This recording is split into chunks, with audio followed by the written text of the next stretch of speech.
Rajendra Singh Babu sir ಇದ್ದಾರೆ, ಅವ್ರನ್ನ ಮಾತನಾಡಿಸ್ತಾ ಹೋಗ್ತೀನಿ. ಮೊದಲಿಗೆ ಅವ್ರ ಕಾರ್ಯಕ್ರಮಕ್ಕೆ ವೆಲ್ಕಮ್ ಮಾಡ್ತೀನಿ. ಸರ್ ನಮಸ್ತೆ sir. Thank you thank you. ಹೇಗಿದ್ದೀರಾ ಸರ್? First class sir.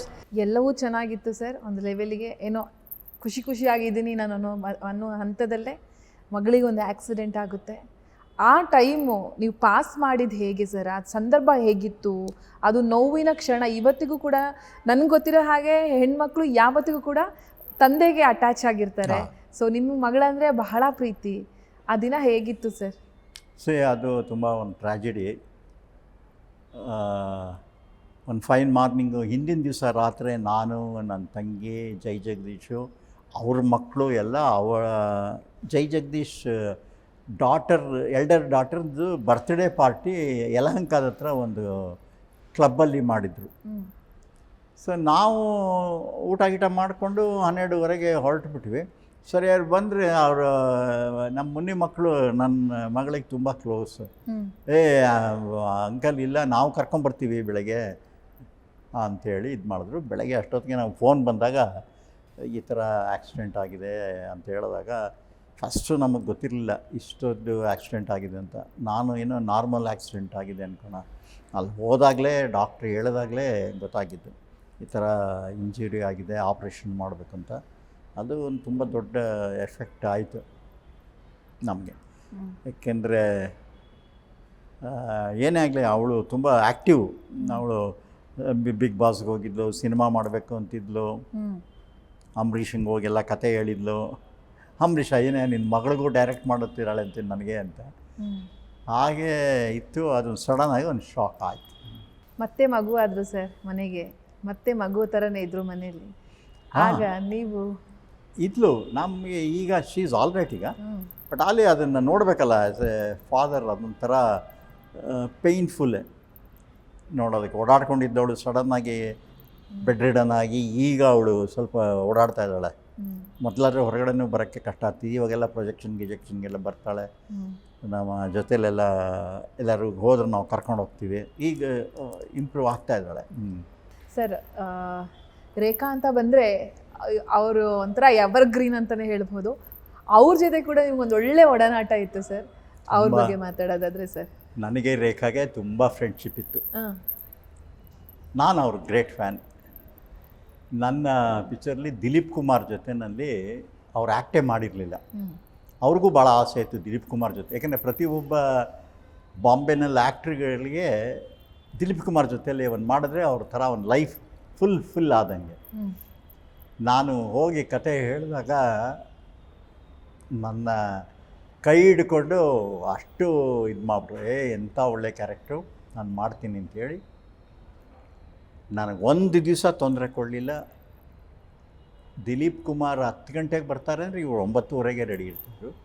ಅಷ್ಟರ ಮಟ್ಟಕ್ಕೆ ನಮಗೆ ರೇಖಾ ಅವ್ರಿಗೆ ಕ್ಲೋಸ್ ಆಯಿತು. ಆಮೇಲೆ ಶೂಟಿಂಗಲ್ಲೆಲ್ಲ ಸಿಕ್ಕಾಪಟ್ಟೆ ಕೋಆಪ್ರೇಟ್ ಮಾಡಿ, ಆಮೇಲೆ ಒಂದೊಂದು ಸರಿ ನನಗೆ ಅವ್ರಿಗೆ ಗೊತ್ತಿತ್ತು ನಾನು ನಮ್ಮ ಸೌತ್ ಇಂಡಿಯನ್ ಫುಡ್ಡು ಮಿಸ್ ಆಗುತ್ತೆ ಅಂಥೇಳಿ ಅವ್ರ ಮನೆಯಿಂದ ಊಟ ಅಡುಗೆ ಮಾಡಿ ಕಳಿಸೋರು ನನಗೆ. ಅಷ್ಟು ಕ್ಲೋಸ್ ಆಗಿದ್ದರು. And great actress. ನಾನು ಆ್ಯಕ್ಚುಲಿ ಹೂವನ್ನು ಹಿಂದಿ ಮಾಡಬೇಕು ಅಂತ ಭಾಳ ಆಸೆಪಟ್ಟವ್ರಿಗೆ ಪಿಕ್ಚರೆಲ್ಲ ತೋರ್ಸೋಕ್ಕೆ ಮಾಡಿದ್ದೆ. ಬಟ್ ಏನೋ ಒಂದೊಂದು ಸರಿ ಆಗಲ್ಲ. ಕೆಲವು ನಾವು ಅನ್ಕೋತೀವಿ, ಬಟ್ ಅದು ಇಟ್ ಡಸಂಟ್ ಹ್ಯಾಪನ್. ಹಾಗೆ ಹೊಟ್ಟೋಗ್ಬಿಡುತ್ತೆ. ಅದು ಹಾಗೆ ಗಾಳಿಲಿ ಹೊಟ್ಟೋಯ್ತು. ಬಂಧನ ಜರ್ನಿ ಅದನ್ನು ನೆನ್ಪು ಮಾಡ್ಕೊಳ್ಳಿ ಸರ್. ಎಲ್ಲೂ ಹೇಳೋದಂಥ ಇಷ್ಟೆಲ್ಲ ವಿಚಾರಗಳಿದ್ದಾವೆ, ನಾನು ಹೇಳ್ತೀನಿ ಅದನ್ನು ಅಂತಂದಾಗ ಏನೆಲ್ಲ ನೆನಪಾಗುತ್ತೆ ಸರ್? ಎಂಥ ಮೂವಿ ಸರ್ ಅದಂತೂ. ಯಾವತ್ತಿಗೂ ಬೋರ್ ಆಗಲ್ಲ ಸರ್ ಅದನ್ನು ಎಷ್ಟೆಲ್ಲ. ಇದೇನಾಗುತ್ತೆ ಅಂದರೆ ಯಾವುದೇ ಚಿತ್ರನ ನಾವು ಇದು ಒಂದು ಕ್ಲಾಸಿಕ್ ಆಗುತ್ತೆ ಇದಾಗುತ್ತೆ ಅಂತ ಮಾಡಲ್ಲ. ನಮ್ಮ ಸಿನ್ಸಿಯರ್ ಎಫರ್ಟ್ನ ಏನು ಮಾಡಬೇಕು, ಆ ಚಿತ್ರಕ್ಕೆ ಕತೆ ಹೆಂಗಿರಬೇಕು, ಆ್ಯಕ್ಟ್ರುಗಳು ಹೆಂಗಿರಬೇಕು, ಕಾಸ್ಟ್ಯೂಮ್ಸ್ ಹೆಂಗಿರಬೇಕು, ಯಾವ ಥರ ತೆಗಿಬೇಕು, ಯಾವ ಥರ ಪ್ರೆಸೆಂಟ್ ಮಾಡಬೇಕು, ಅದ್ರ ಮ್ಯೂಸಿಕ್ ಹೆಂಗಿರಬೇಕು ಅಂತ ಮಾಡ್ತೀವಿ. ಬಟ್ ಈ ಲೆವೆಲಿಗೆ ಪಿಕ್ಚರ್ ಹಿಟ್ಟಾಗುತ್ತೆ ಅಂತ ಗೊತ್ತಾಗಲ್ಲ. ಅದು ಪಿಕ್ಚರಲ್ಲಿ ಥಿಯೇಟ್ರಿಗೆ ಹೋದ್ಮೇಲೆ ಜನ ಒಪ್ಕೊಂಡ್ಮೇಲೆ ಆಮೇಲೆ ಅದಕ್ಕೆ ಗೊತ್ತಾಗೋದು. ಹಾಗೆ ಬಂಧನ ನೋಡಿದವರೆಲ್ಲ ಸುಮಾರು ಅಂತಲೇ ಹೇಳಿದ್ರು ಪಿಕ್ಚರ್. ಈವನ್ ಅಂಬರೀಷು ನನಗೆ ತೋರಿಸಿದಾಗ ಸುಮಾರಾಗಿದ್ದ ಕಣ, ಆ ವಿಷ್ಣು ಹೋಗಿದ್ದೇನೆ, ಟ್ರಾಜಿಡಿ ಮಾಡಿಬಿಟ್ಟಿದ್ಯಾ ನೀನು ಅಂತ. ಸರಿ ಬಿಡಪ್ಪ ಒಂದು ಪ್ರಯತ್ನ ಮಾಡಿದ್ದೀನಿ ನಿನ್ನ ಹಾಕ್ಕೊಂಡು ನಾನು ಅಂತ ಮಾಡಲಿಲ್ವಾ. ಹಾಗೆ ವಿಷ್ಣುಗೂ ಒಂದು ಡಿಫ್ರೆಂಟ್ ಕ್ಯಾರೆಕ್ಟರ್ ಯೋಚನೆ ಮಾಡಿದ್ದೀನಿ. ಯಾಕೆಂದರೆ ಅವತ್ತವರೆಗೂ ಯಾರೂ ವಿಷ್ಣುನ ಆ ಥರ ಯೋಚನೆ ಮಾಡಿರಲಿಲ್ಲ. ಅವನಿಗೆ ಸಾಹಸ ಸಿಂಹ ಅಂತ ಇಟ್ಬಿಟ್ಟಿದ್ರಲ್ಲ, ಬರೀ ಫೈಟಿಂಗು ಹೊಡೆಯೋದೇ ಇರ್ತು. ನನಗೂ 5-6 ದಿವಸ ಫಸ್ಟು ಶೂಟಿಂಗ್ ಮಾಡ್ಬೇಕಾದ್ರೆ ವಿಷ್ಣುವರ್ಧನ್ ಹ್ಯಾಂಡಲ್ ಮಾಡೋದೇ ಕಷ್ಟ ಆಯಿತು. ಯಾಕಂದರೆ ಮಾತಾಡೋ ಲುಕ್ಸ್ ಎಲ್ಲ ಆ್ಯಂಗರ್ನಲ್ಲೇ ಇರ್ತಿತ್ತು. ನಾನಿಲ್ಲಮ್ಮ ಸ್ವಲ್ಪ ನೀನು ಡಾಕ್ಟ್ರು, ಇದು ಆ್ಯಕ್ಷನ್ ಅಲ್ಲ, ಇದು ತುಂಬ ಸಬ್ಡ್ಯೂ ಮಾಡು ಅಂತೇಳಿ ಒಂದೊಂದು ಸೀನ್ನ 6-6 ದಿವಸ ತೆಗೆದಿದ್ದೀನಿ ಕೆಲವು ಸರಿ. ಒಂದು ದಿವಸ ತೆಗೆದ್ಬಿಟ್ಟು ನನಗೆ ಮತ್ತೆ ಆಗಲಿಲ್ಲ, ಮತ್ತೆ ಬೆಳಗ್ಗೆ ಒಂದು ವಿಷ್ಣು ಯಾಕೋ ನೆನ್ನೆ ತೆಗೆದಿದ್ದು ಸರಿಯಿಲ್ಲ, ಮತ್ತೆ ಶೂಟ್ ಮಾಡು. ಇದೇನೋ ಹುಚ್ಚಿನ ಥರ ಆಡ್ತೀಯ ನೀನೊಂದು. ಇಲ್ಲ, ನಂದೇ ತಾನೇ ಪಿಕ್ಚರ್, ಇನ್ಯಾರಿಗೂ ಉತ್ತರ ಕೊಡಬೇಕಾಗಿಲ್ವಲ್ಲ, ನಂದೇ ಸ್ವಂತ ಪಿಕ್ಚರು. ಮತ್ತೆ ತೆಗೆದ್ರೆ ಮತ್ತೆ ಕರೆಕ್ಷನ್ನು, ಈ ಥರ ಮಾಡಿ ತೆಗೆದಿದ್ದು. ಬಟ್ ಈ ಲೆವೆಲ್ಲಿಗೆ ಪಿಕ್ಚರು ಹಿಟ್ಟಾಗಿ 25 ವಾರ 25 ಸ್ಟೇಷನ್ನಲ್ಲಿ ಆವತ್ತಿನ ದಿವಸಕ್ಕೆ ಅಷ್ಟು ದೊಡ್ಡ ಸಕ್ಸಸ್ ಆಗೋದು ಅಂದರೆ. ಎಷ್ಟು ಬಜೆಟ್ ಸಿನಿಮಾ ಸರ್? ಬಜೆಟ್ ನಂದೆಲ್ಲ ಕಾಸ್ಟ್ಲಿ. ಏನು ಮಾಡಿದ್ರು 25 ಲಕ್ಷ ಮಾಡ್ತಿದ್ದೆ. 25 ಲಕ್ಷ ಆಗಿದೆ. ಅದು ವಿಷ್ಣು ಪಿಕ್ಚರ್ ಯಾರು 12 ಲಕ್ಷ ರೂಪಾಯಿ ಮೇಲೆ ಮಾಡ್ತಾನೆ ಇರಲಿಲ್ಲ. ಬಟ್ ನನಗೆ ನನ್ನ ಕಾಸ್ಟ್ಯೂಮ್ಸೇ ಆ ಪಿಕ್ಚರ್ಗೆ, ವಿಷ್ಣುವರ್ಧನ್ಗೆ ಮತ್ತು ಸುಹಾಸಿನಿಗೆ ತುಂಬ ಕಾಸ್ಟ್ಲಿ. ಪ್ರತಿಯೊಂದು ಸೀರೆ ಎಲ್ಲ ಡಿಸೈನ್ ಮಾಡಿಸಿ ಕಾಂಚಿನಲ್ಲಿ ನೇಯಿಸಿ ತಗೊಂಬಂದಿದ್ದು ನಾವು. ಹಿಂಗೆ ಬೇಕು ಅಂತ. ನನ್ನ ಫ್ರೆಂಡ್ ಒಬ್ಬರು ಇದ್ದಾರೆ, ಅವ್ರು ಕೊಡಗ್ನವರು. ಅವ್ರ ಅತ್ತೆ ಯಾವಾಗಲೂ ಹೇಳೋರಂತೆ, ಅವ್ರ ಸೊಸೆಗೆ ನಮ್ಮ ಬಾಬು ಅವ್ರ ಪಿಕ್ಚರಲ್ಲಿ ಒಂದು ಮದುವೆನಲ್ಲಿ ಸೀರೆ ಉಟ್ಕೊಂಡಿದ್ದಾಳೆ ಸುಹಾಸಿನಿ, ಅದೇ ಸೀರೆ ತಂದು ಕೊಡಬೇಕು, ಎಲ್ಲಿ ಸಿಗುತ್ತೆ ಕೇಳು ಅಂತ. ನಾನು ಹೇಳಿದೆ ಅದೆಲ್ಲ ಸಿಗಲ್ಲ, ನಾವು ಮಾಡಿಸಿದ್ದು ಅಂತ. ಅವಾಗ ಬಂಧನ ಸೀರೆಗಳಂತ ಬೇರೆ ಸ್ಟಾರ್ಟ್ ಆಗೋಯ್ತು. ಮೈಸೂರು ಸಿಲ್ಕ್ನವರೇ ಮಾಡಿಬಿಟ್ರು ಒಂದು ಬಂಧನ ಸೀರೆ ಅಂತ, ಡ್ಯಾನ್ಸಿಂದು. ಆಮೇಲೆ ವಿಷ್ಣುವರ್ಧನ್ಗೆ ಕಂಪ್ಲೀಟ್ ಕಾಸ್ಟ್ಯೂಮ್ ಬಾಂಬೆಯಿಂದ ತರಿಸ್ದೆ ನಾನು ಅವನಿಗೆ ಬೈತಿದ್ದೆ, ಅವ್ನು ಯಾವುದೋ ನೀನು ಈ ಕೆಂಪು ಹಳದಿ ಎಲ್ಲ ಹಾಕ್ಬೇಡ, ಡಾಕ್ಟ್ರು ಅಂದರೆ ಭಾಳ ಡಿಫ್ರೆಂಟ್ ಆಗಿರಬೇಕು. ಸರಿ ನೀನೇನು ಪಾಪ ವಿಷ್ಣು ಮಾತ್ರ ನಾನು ಏನು ಹೇಳಿದ್ರು ಇಲ್ಲ ಅಂತಿರಲ್ಲ. ಯಾಕೆಂದ್ರೆ ಅವ್ನಿಗೆ ಗೊತ್ತಿತ್ತು ನಾನು ಏನು ಯೋಚನೆ ಮಾಡಿದ್ರು ಒಂದು ಲೆವೆಲಾಗಿ ಯೋಚನೆ ಮಾಡ್ತೀನಿ ಅಂತ. ಸೊ ಯಾವಾಗ ವಿಷ್ಣುವರ್ಧನ್ ಲುಕ್ಕೇ ಚೇಂಜ್ ಆಗೋಯ್ತು ಅದಾದಮೇಲಿಂದ. ದೇವ್ರ ದಯದಿಂದ 25 ವಾರ ನ್ಯಾಷನಲ್ ಅವಾರ್ಡು, ಅವನಿಗೆ ಸ್ಟೇಟ್ ಅವಾರ್ಡು ಎಲ್ಲ ಬಂತು. ಅದು ಒಂದು ಹ್ಯಾಪಿ ಎಂಡಿಂಗ್. ಯಾಕೆಂದರೆ ಒಂದು ಪಿಕ್ಚರ್ ಇಷ್ಟೆಲ್ಲ ಕಷ್ಟಪಟ್ಟು ಮಾಡಿದ್ಮೇಲೆ ಯಾರೂ ತಗೊಂಡಿರಲಿಲ್ಲ ಪಿಕ್ಚರ್ನ, ಯಾರೂ ತಗೊಳ್ಳೇ ಇಲ್ಲ. ಸುಮಾರು ಪಿಕ್ಚರ್ ಅಂತ ಯಾಕೆ ಸರ್ ಯಾರು ತಗೊಳ್ಳಿಲ್ಲ, ಇದು ಓಡಲ್ಲ ಅಂತ. ವಿಷ್ಣುವರ್ಧನ್ನು ಟ್ರ್ಯಾಜಿಡಿ ಓಡಲ್ಲ ಅಂತ ನನ್ನ ಕೈಲೇ ಉಳ್ಕೋತು ಪಿಕ್ಚರು. ನಡೀತು. ಹೆಂಗೆ ನಿಮ್ಗಲ್ಲಿ ಲಾಭ ಆಯಿತು? ಲಾಭ ನನಗಾಯ್ತು ಅದರಲ್ಲಿ. ಮೇರಾ ಫೈಸಲ್ಲ ಅದು ಕೂಡ ಸಂಜಯ್ ದತ್ ಫಸ್ಟು. ಅದೇನೆ, ನಾನು ಸಂಜು ಭಾಳ close friends. Actually Sanjay Dutt ನನ್ನ ರೂಮಲ್ಲೇ ಮಲಗ್ತಿದ್ದೆ. ಇವತ್ತು ಹೇಗಿದ್ದಾರೆ ಸರ್? ಇವತ್ತು ಆಗಿದ್ದಾರೆ. ಮೊನ್ನೆ ಶೂಟಿಂಗಲ್ಲಿ ಹೋಗಿ ಮೀಟ್ ಮಾಡಿ ಬಂದೆ. ಸರ್ ಏನಾದರೂ do it, I will come and act ಅಂತ ಹೇಳಿದ್ರು. ನೋಡ್ತೀನಪ್ಪ, ಅದರ ಕತೆ ಬಂದರೆ ಹೇಳ್ತೀನಿ ಅಂತ. ನಾನು ಮೊನ್ನೆ ಪ್ರೇಮ್ ಅವರ ಚಿತ್ರಕ್ಕೆ KD ಸಿನಿಮಾಗೆ ಹೋಗಿ ಮಾತಾಡಿಸ್ಕೊಂಡು, ನಾನು ಆದಿತ್ಯನಿಗೆ ತುಂಬ ಫ್ಯಾನು. ಯಾರು ಸಂಜಯ್ ದತ್ ಅಂದರೆ ಅವನಿಗೆ ಪ್ರಾಣ ಇಷ್ಟ. ಸರಿ ಕರ್ಕೊಂಡೋಗಿ ಒಂದು ಫೋಟೋ ತೆಗೆಸಿ ಅಲ್ಲೇ ಕಾಫಿ ಊಟ ಮಾಡಿ ಬಂದ್ವಿ. ಇವತ್ತು ನನಗೆಲ್ಲ ಚೆನ್ನಾಗಿದ್ದಾರೆ. ಈಗ ನನಗೆ ಹೇಮಾ ಮಾಲಿನಿನೂ ಫೋನ್ ಮಾಡ್ತಿರ್ತಾರೆ, ನಾನು ಮಾಡ್ತಾಯಿರ್ತೀನಿ. ರೇಖಾ ಅವ್ರಿಗೂ ಆವಾಗವಾಗ ಇಂಟರ್ನ್ಯಾಷನಲ್ ಫಿಲ್ಮ್ ಫೆಸ್ಟಿವಲ್ಗೆ ಈ ಸರಿ ಕರೆಸ್ಬೇಕು ಅಂತ ಪ್ಲ್ಯಾನ್ ಮಾಡಿದ್ದೆ. ಅವ್ರು ಊರ್ಲಿರಲಿಲ್ಲ, ಇಲ್ಲದೆ ಕರೆಸಿರುವೆ ಅವಾಗ. ಈ ಥರ ಕನೆಕ್ಷನ್ ಇದ್ದಾರೆ ಎಲ್ಲರೂ. ಸೂಪರ್. ಯಾರೂ ಮರ್ತಿಲ್ಲ. ಇಲ್ಲ. ಶರಾರ ಮೂವಿ ನೆನ್ಪು ಮಾಡ್ಕೊಳ್ಳಿ ಸರ್. ಶರಾರ ನಾನು ಮೇರಿ ಆವಾಸ್ನು ಹಿಂದಿ ನಾನೇ ಡೈರೆಕ್ಟ್ ಮಾಡಿದೆ. ಅದರಲ್ಲಿ ಪಾಪ ನಮ್ಮ KCN ಚಂದ್ರು ರೈಟ್ಸ್ ಕೊಡುವಾಗಲೇ, ಬಾಬು ಡೈರೆಕ್ಟ್ ಮಾಡಿದ್ರೆ ಮಾತ್ರ ನಾವು ರೈಟ್ಸ್ ಕೊಡ್ತೀವಿ, ಬೇರೆ ಡೈರೆಕ್ಟ್ರಿಗೆ ಕೊಡಲ್ಲ ಅಂತ. ಕೊನೆಗೆ ಜಿತೇಂದ್ರ, ಆಮೇಲಿಂದ ಪದ್ಮಾಲಿ ಆದವರು, ಯಾರು ಈ ಮಹೇಶ್ ಬಾಬು ಅವ್ರ ತಂದೆ ಕೃಷ್ಣ, ನಾನು ಅವರು 3 ಪಿಕ್ಚರ್ ಮಾಡಿದ್ದೀನಿ. ಈ ಮಹೇಶ್ ಬಾಬುನ ಚಿಕ್ಕವನಿದ್ದಾಗಲೇ ನಾನು ಕೇಳಿದ್ದೆ ಅವ್ರಿಗೆ, ಒಂದು ಚಿಲ್ಡ್ರನ್ಸ್ ಫಿಲಮ್ ಮಾಡ್ತೀನಿ ಕೊಡಿ, ಸಿಂಹದ ಮರಿ ಸೈನ್ಯ ಆ ಥರದ್ದು ಅಂತ. ಮಾಡೋಣ ಅಂತಿದ್ರು, ಅದೇನೋ ಆಗಲಿಲ್ಲ. ಸೊ ಅವರು ಎಲ್ಲನೂ ಬಾಬುನೇ ಮಾಡಲಿ ಅಂಥೇಳಿ ಮಾಡಿದಾಗ, ನಾನು ಆ ಪ್ರೆಗ್ನೆಂಟ್ ಲೇಡಿನ ಒದೆಯೋ ಸೀನ್ ಇತ್ತಲ್ಲ, ಅದನ್ನು ತೆಗಿಬೇಕಾಗಿತ್ತು. ಅಲ್ಲಿವರೆಗೂ ಹೇಮಾ ಮಾಲಿನಿ ಯಾರಿಗೂ ಹೇಳಿರಲಿಲ್ಲ ಆಕೆ ರಿಯಲಿ ಪ್ರೆಗ್ನೆಂಟ್ ಅಂತ. ಹೌದಾ? ನನಗೆ ಶೂಟಿಂಗಲ್ಲಿ ಕರೆದ್ಬಿಟ್ಟು come I want to talk to you ಅಂತ ಕ್ಲೋಸ್. ಯಾಕಂದ್ರೆ ನಾನು ಪ್ರತಿಯೊಬ್ಬ ಆರ್ಟಿಸ್ಟು ನಾನು ಯಾವಾಗ ಸೆಟ್ಟಿಗೆ ಬಂದರೂ ಅವ್ರು ಒಳ್ಳೊಳ್ಳೆ ಗುಡ್ ಬುಕ್ಸ್ ಎಲ್ಲ ಇರ್ತಾರೆ ನನ್ನ ಹತ್ರ. ಯಾಕೆಂದರೆ ನನಗೆ ಗೊತ್ತು, ಯಾಕಂದರೆ ಅವ್ರ ವೀಕ್ನೆಸ್ ಏನು, ಅವ್ರ ಪ್ಲಸ್ ಏನು, ಅವ್ರ ಮೈನಸ್ ಏನು. ಆಮೇಲೆ ಕಾನ್ಫ್ರಂಟೇಷನ್ ಹೋಗಬಾರ್ದು ಯಾವಾಗಲೂ. ನಾವು ಆರ್ಟಿಸ್ಟ್ನ ಹ್ಯಾಂಡಲ್ ಮಾಡೋದೇ ಅದೊಂದು ದೊಡ್ಡ ಆರ್ಟ್. ಯಾವ ಥರ ಹ್ಯಾಂಡಲ್ ಮಾಡ್ತೀವಿ ಎಂತೆಂಥ ಆರ್ಟಿಸ್ಟ್ ಇರಲಿ. ನಾನು ದಿಲೀಪ್ ಕುಮಾರ್ ಅಂತವ್ರನ್ನ ಆ್ಯಕ್ಟ್ ಮಾಡಿಸಿದ್ದೀನಿ. ಹಿಂದಿ ರಾಜ್ಕುಮಾರ್ ಅವ್ರ ಬಗ್ಗೆ ಎಷ್ಟೊಂದು ಜೋಕ್ಗಳೆಲ್ಲ ಇದೆ. ಅಂಥದ್ದವ್ರನ್ನೆಲ್ಲ ಶತ್ರುಘ್ನ ಸಿನ್ಹಾ. ಹೀಗಿದ್ದಾಗ ನನಗೆ ಹೇಳಿದ್ರು ಐ ಆಮ್ ಕ್ಯಾರಿಂಗ್ ಅಂದರು.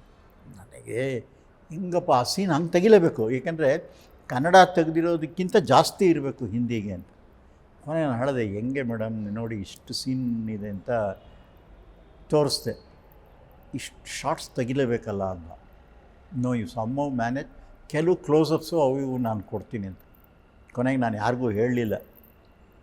ಅವರ ಶೂಟಿಂಗ್ ಸಾಯಂಕಾಲನೇ ಮೇಡಮ್ಗೆ ನಾವು ಹುಷಾರಿಲ್ಲ ಅಂತ ಪ್ಯಾಕಪ್ ಮಾಡಿಬಿಟ್ಟು ಆಮೇಲಿಂದ ಅವರು ಶೇಷಗಿರಿರಾವ್ ಅಂತಿದ್ದರು, ಅವರು ಕೃಷ್ಣ ಅವ್ರು ಹೇಳಿದೆ, ಸರ್ ಈ ಥರ ಇದೆ, ಈಗ ನಮಗೊಂದು ಡೂಪ್ಲಿಕೇಟ್ ಬೇಕು, ಸೇಮ್ ಹೇಮಮಾಲಿನಿ ಥರನೇ ಬ್ಯಾಕಿಂದ ಎಲ್ಲ ಇರೋದು, ಇನ್ನೊಂದು ಡ್ರೆಸ್ ಹೊಲಿಸಿ ಅಂಥೇಳಿ ಆಕೆನ ತೊಗೊಂಬಂದು ಆ ಒದೆಯೋ ಶಾಟು ಎಲ್ಲ ಕ್ಯಾಮಫ್ಲೇಜ್ ಮಾಡಿ ಕ್ಯಾಮ್ರಾದಲ್ಲಿ ಈ ಕಡೆ ಆ ಕಡೆ ತೆಗೆದು ಹೇಮಮಾಲಿನಿ ಕ್ಲೋಸಪ್ಸ್ ಹಾಕಿ ಗೊತ್ತಾಗ್ದಂಗೆ ಶೂಟ್ ಮಾಡಿದ್ವಿ. ಆಕೆಗೆ ಭಾಳ ಇಷ್ಟ ಆಗೋಯ್ತು ಶೂಟ್ ಮಾಡಿದ್ದು, ಯಾರಿಗೂ ಗೊತ್ತಾಗ್ದಂಗೆ ಶೂಟ್ ಮಾಡಿದೆ ಅಂತ.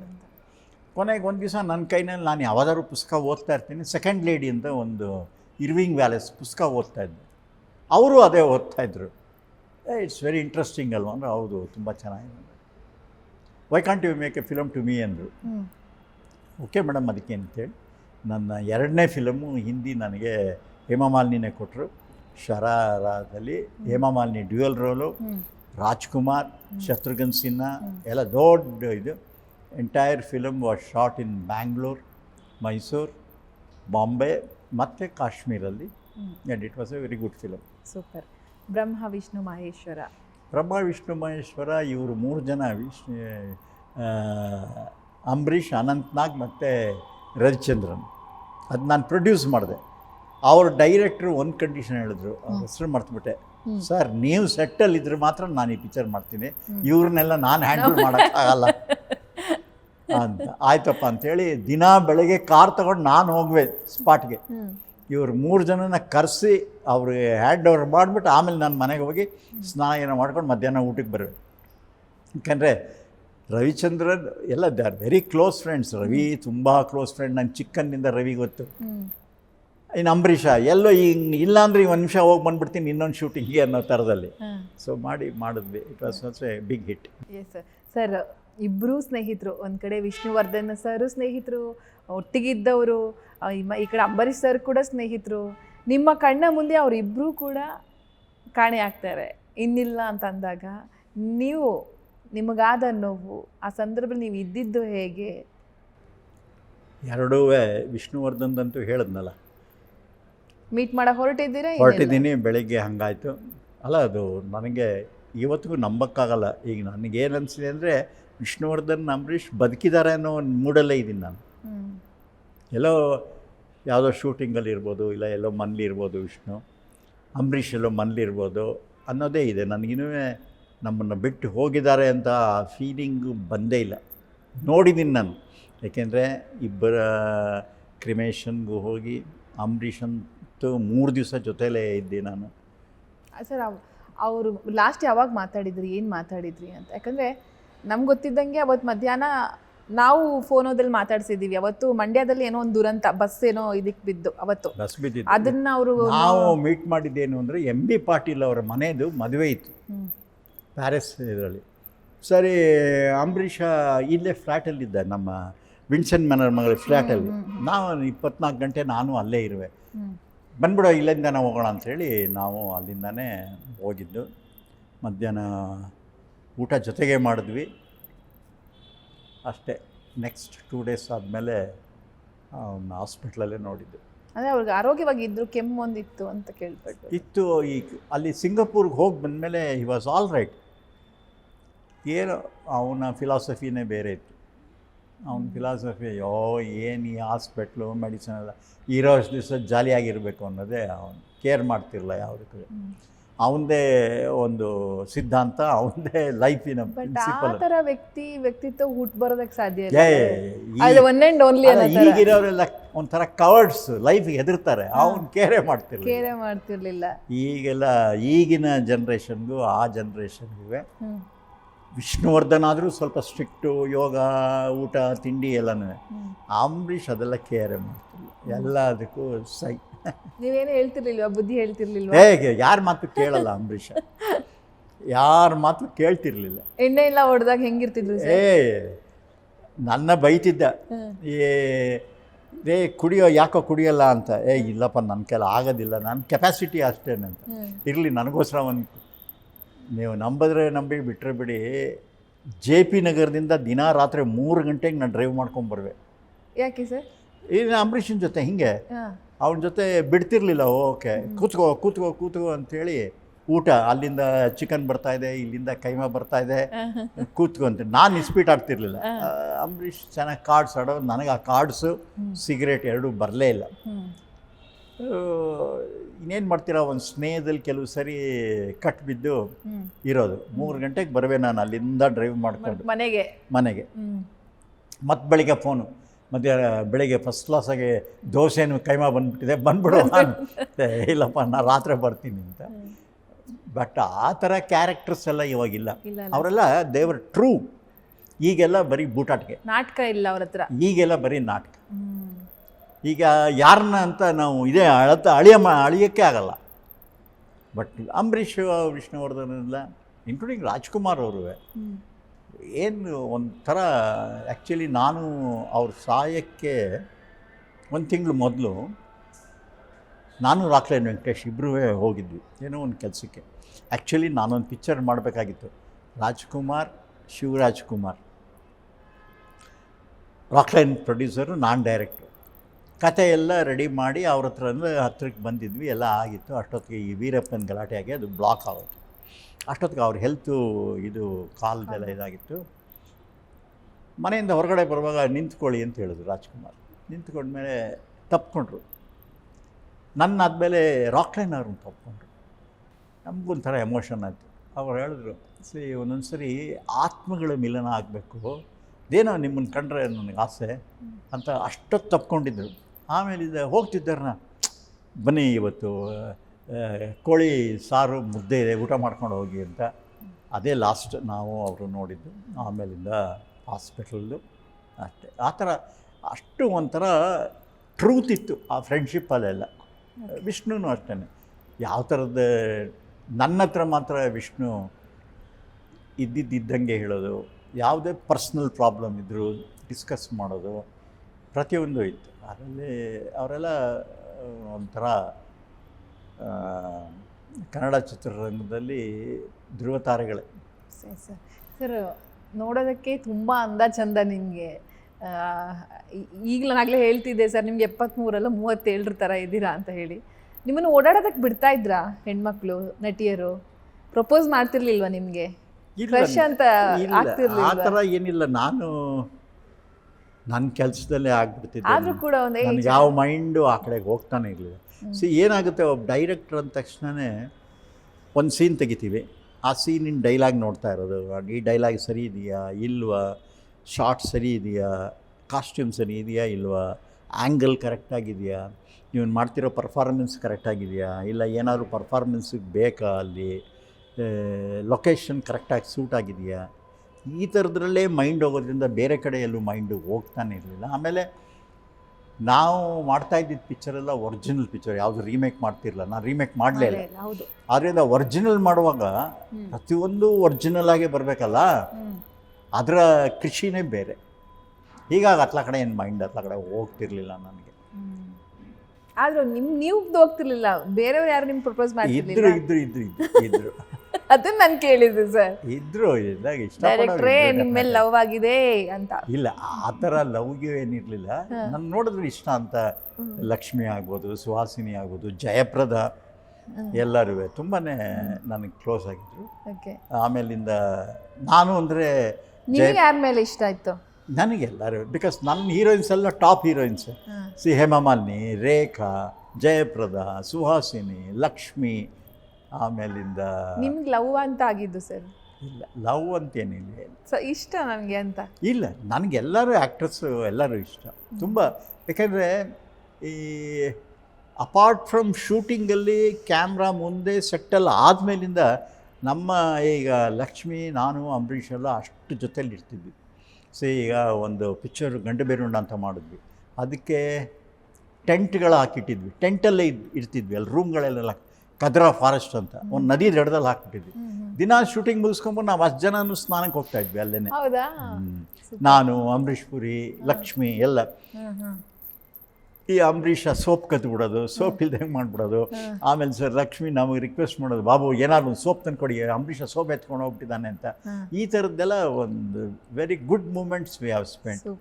ಆಮೇಲೆ ಅಂಬರೀಷು, ನಾನು, ವಿಷ್ಣುವರ್ಧನ್ ಅಂತೂ ಎಲ್ಲಿ ಟ್ರಾವೆಲ್ ಜೊತೇಲಿ ಮಾಡಿದ್ರೂ ವಿಷ್ಣು ತುಂಬ ಮಿಸ್ಚಿವಸ್ಸು, ಅದು ಎಲ್ಲರಿಗೂ ಗೊತ್ತಿಲ್ಲ. ಈ ಎಲ್ಲ ಕಡೆ ತುಂಬ ರಿಜಿಡ್ ಆಗಿರ್ತಾನೆ, ಅವ್ರಿಗೆ ನೋಡಿದಾರಲ್ಲ ಏನಪ್ಪ ಇವನು ಯಾವಾಗ ಹಿಂಗಿರ್ತಾನೆ. ಬಟ್ ಅದು ಒಳಗಡೆ ಗೊತ್ತಿರೋರಿಗೆ ನಮಗೆ ಗೊತ್ತು, ಯಾಕೆಂದ್ರೆ ನಾವು 3 ಜನ ತುಂಬಾ ಕ್ಲೋಸ್ ಆಗಿರ್ತಿದ್ವಿ. ಹೋದರೆ ಎಷ್ಟೋ ಸರಿ ನಾವು ಅಂಬರೀಷನ್ನ ಬಿಡೋಕ್ಕೆ ಮಡ್ರಾಸ್ಗೆ ಟ್ರೈನ್ ಹೋದರೆ ನಮ್ಮಿಬ್ಬರನ್ನ ಹಾಗೆ ಕರ್ಕೊಂಡ್ಬಿಟ್ಟು ಡೋರ್ ಲಾಕ್ ಮಾಡಿಬಿಡೋನು. ನಾವಿಬ್ಬರು ಹಾಗೆ ಮಡ್ರಾಸ್ಗೆ ಹೋಗಿ ಅಲ್ಲಿ ಹೊಸ ಬಟ್ಟೆ ತೊಗೊಂಡು 2 ಸೈಡ್ ಬರ್ತಿದ್ವಿ. ಆಮೇಲೆ ಇಲ್ಲಿ ಅವ್ರ ಮನೆ ಜಯನಗರದಿಂದ 3 ದಿವಸ ನಾನು ಅಂಬರೀಷ ಜೊತೆಲೇ ಇರ್ತಿದ್ವಿ. ಬಾಪ ಮೈಸೂರಿಗೆ ಹೋಗ್ಬೇಕು, ನಾವು 3 ದಿವಸ ಆಗ್ಬಿಟ್ಟಿದೆ, ಮನೇಲಿ ಬೈತಾ ಇರೋದು, ನಾನು ಬರ್ತೀನಿ, ಬಿಟ್ಟು ಬರ್ತೀನಿ ಅಂತ. ನೀವು ಹೋಗೋದು, ನಮ್ಮ ತಾಯಿಗೆ ಫೋನ್ ಮಾಡೋದು. ನಮ್ಮ ತಾಯಿ ಊಟ ಈ ವಿಷ್ಣುಗೂ ಇಷ್ಟ, ಅಂಬರೀಷ್ಗೂ ಇಷ್ಟ, ನಾನ್ ವೆಜ್ ಊಟ. ಪಾಪ ನಮ್ಮ ತಾಯಿ ಎಲ್ಲ ಮಾಡಿಟ್ಟಿರೋರು. ಸರಿ ಊಟ ಆದಮೇಲೆ ಆಯ್ತಲ್ಲ ನೋಡಿರಿ ನಡೀರಿ ಮತ್ತೆ ಅಂತ ಮತ್ತೆ ವಾಪಸ್ ಬರೋ ಡ್ರೈವ್ ಮಾಡಿಕೊಂಡು. ಈಗ ಒಂದು ಲೈಫನ್ನ ತುಂಬ ಸ್ಪೀಡ್ ಅಂತಲ್ಲ ಸರ್ ಅಂಬರೀಷ್ ಸರ್ ಕಾರ್ ಓಡಿಸ್ತಿದ್ದು. ಅದು ಎಷ್ಟು ಸರಿ ಬದುಕಿದ್ದೀನೋ, ಎಷ್ಟು ಸರಿ ಸತ್ತಿದ್ದೀನೋ, ನಾನಂತೂ ಕಣ್ಣು ಮುಚ್ಕೊಂಡೆ ಕೂತ್ಕೊಂಡ್ಬಿಡ್ಬೇಕು. ಅದು ಆ ಕಾಲದಲ್ಲಿ ಮೈಸೂರದು ಸಿಂಗಲ್ ರೋಡು. ಆಮೇಲೆ ಈ ಕಬ್ಬಿನ ಮಂಡ್ಯ ಹತ್ರ ಎಲ್ಲ ಕಬ್ಬಿನ ಗಾಡಿಗಳು, ಎತ್ತಿನ ಗಾಡಿಗಳು, ಮೈಸೂರು ಶುಗರ್ಗೆ ಹೋಗೋದು ಅಂತ. ಇವನ್ ಸ್ಪೀಡ್ಗೆ ಯಾವಾಗ ನಾನು ಹೇಳೋದು, ಬೆಳಗ್ಗೆ ಫೋಟೋ ಗ್ಯಾರಂಟಿ ನಮ್ಮದು ಈ ಥರ ಹೋಗ್ತೀಯ ಅಂತ. ಅದುವೇ ಅವನದೊಂದು ಹೆರಾಲ್ಡ್ ಇತ್ತು, ಅವನು ಹೊಡೆಯೋ ಸ್ಪೀಡ್ಗೆ ಆ ಟಿನ್ನೆಲ್ಲ ಹರಿದೋಗ್ಬಿಡೋದು ಕಾರ್ದು, ಆ ಥರ ಸ್ಪೀಡು. 1 ಅವರಲ್ಲಿ ಬಂದ್ಬಿಡೋದು ನೋಡಿ ಆ ಕಾಲದಲ್ಲಿ, ಇದರಲ್ಲಿ. ಬಟ್ ಏನೋ ದೇವ್ರದಿಂದ ಮೆಮೊರಿ ಎಲ್ಲ ಕೂತ್ಕೊಂಡು ನಿಮ್ಗೆ ತುಂಬ ನೆನಪುಗಳಿದ್ದಾವೆ. ನಾನು ವಿಷ್ಣುವರ್ಧನ್ ಹಿಂಗೆ ಅವ್ರದ್ದು ಭಾರತಿ ಲವ್, ಭಾರತಿ ನೋಡಬೇಕು ಅಂತ ಬೆಂಗಳೂರಿಂದ ನಾವು ಸಾಯಂಕಾಲ ಹೊರಡೋದು. ಯಾಕೆಂದ್ರೆ ಅವ್ರು ಬೆಳಗ್ಗೆ ಶೂಟಿಂಗಲ್ಲಿ KRS ಅಲ್ಲಿ, ಇಲ್ಲಿಂದ ನಾವು 6 ಗಂಟೆಗೆ ಹೊರಟ್ರೆ 8 ಗಂಟೆಗೆಲ್ಲ ಅಲ್ಲಿದ್ದು ಬಿಡ್ಬೇಕಂತ. ಸರ್ ಹೀಗೆ ಒಂದು ಸರಿ ಮದ್ದೂರ್ ಹತ್ರ ನಾವಿಬ್ಬರು, ನಾನು ವಿಷ್ಣು ಇಬ್ಬರೇ ರೇಡಿಯೋ ಹಾಕ್ಕೊಂಡು ಕಾರ್ಗೆ ಹೋಗ್ತಾಯಿದ್ದೀವಿ. ಅಲ್ಲೊಂದು ಚೈನ್ ಇದೆ, ಗೊತ್ತೇ ಇಲ್ಲ. ವಿಷ್ಣು ಹೊಡೆದ ಸ್ಪೀಡಿಗೆ ಕಾರ್ ಟಾಪಲಾಗಿ ಬಿದ್ದೋಗ್ಬಿಟ್ಟಿತ್ತು.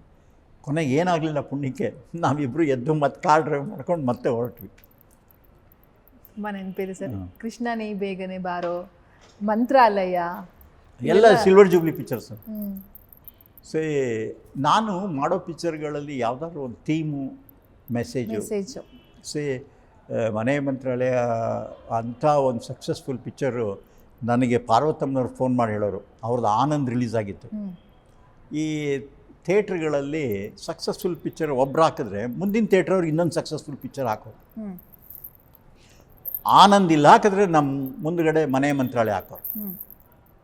ಅದು ಅಷ್ಟು ಚೆನ್ನಾಗಿ ಹೋಗ್ಬಿಡೋದು. ಪಾರ್ವತಮ್ಮ ನಮ್ಮ ಡಿಸ್ಟ್ರಿಬ್ಯೂಷನ್ ಆಫೀಸ್ ಇದೆ, ಬಾಬು ನೀನು ಅದು ಎಲ್ಲಿ ಕೊಡ್ತೀಯ ನೀನು ಹೇಳು, ಇಲ್ಲ ನಾನು ಎಲ್ಲಿ ಕೊಡ್ತೀನಿ ಅಂತ ಹೇಳ್ತೀನಿ, ಇಬ್ಬರು ಕೊಡೋದು ಬೇಡ, ಇವ್ರುಗಳು ದುಡ್ಡು ಮಾಡ್ಕೊಂಡು ನಮ್ಮ ಜೀವ ತಿಂತಾರೆ ಅಂತ ಅಷ್ಟರ ಮಟ್ಟಕ್ಕೆ ಹೇಳೋದು. ನೀವು ಕಂಡಂಗೆ ಪಾರ್ವತಮ್ಮ ರಾಜ್ಕುಮಾರ್ ತುಂಬ ಕ್ಲೋಸ್, ತುಂಬ ಕ್ಲೋಸ್ ಅಂದರೆ ಕೊನೆಯವರೆಗೂ ಅವರು ಬಾಬು ಅಂತಾನೆ. ಇಂಡಸ್ಟ್ರಿದು ಯಾವುದೇ ವಿಚಾರ ಇದ್ದರೂ ನನ್ನ ಹತ್ರ ಡಿಸ್ಕಸ್ ಮಾಡಿ, ಏನು ರಾಜ್ಕುಮಾರ್ನ 7ನೇ ವಾರಕ್ಕೆ ಕರ್ಕೊಂಬಂದಿದ್ದು 50%ಗೆ, ಆಮೇಲೆ ರಾಜ್ಕುಮಾರ್ ಅವ್ರದ್ದು 100% ಟ್ಯಾಕ್ಸ್ ಫ್ರೀ ಹೋರಾಟದಲ್ಲೆಲ್ಲ ನಾನು ಮುಂದೆ ತುಂಬ ಇದ್ದೆ ಅವ್ರ ಜೊತೆಯಲ್ಲಿ. ಆವಾಗೆಲ್ಲ ಆಮೇಲೆ ಯಾರೋ ಒಬ್ಬರು ಕೆಲವರು ಈ ರಾಜ್ಕುಮಾರ್ ಬಗ್ಗೆ ಕೆಲವು ಕೆಟ್ಟದ್ದೆಲ್ಲ ಬರೆದುಬಿಟ್ಟಿದ್ರು. ಅಂದರೆ ಒಂಥರ ಅವ್ರಿಗೆ ಇಲ್ ಫೀಲಿಂಗ್ ಆಗೋ ಥರದಲ್ಲಿ ಅವ್ರ ಬಗ್ಗೆ ಒಂದು ಪುಸ್ತಕ ಬರೆದಿದ್ರು ಕನ್ನಡ ಚಿತ್ರರಂಗದ ಹಿಸ್ಟ್ರಿನಲ್ಲಿ. ಸೊ ಅದನ್ನೆಲ್ಲ ನೋಟ್ ಮಾಡಿ ನಾನು ಹೇಳಿದ್ದೆ. ಸೊ ಆವಾಗ ಆ ಪುಸ್ತಕ ಬ್ಯಾನ್ ಮಾಡಿಸಿ ಆಮೇಲೆ ಬರ್ಗೂರವರು ಮತ್ತೆ ರೀರೈಟ್ ಮಾಡಿ ಪಬ್ಲಿಷ್ ಮಾಡಿದ್ರು. ಹೀಗೆ ಹಲವಾರು ವಿಚಾರದಲ್ಲಿ ರಾಜ್ಕುಮಾರ್ ಅವರು ಪಾರ್ವತಮ್ಮ ಅವರು ತುಂಬ ಕ್ಲೋಸ್ ಆಗಿದ್ದರು.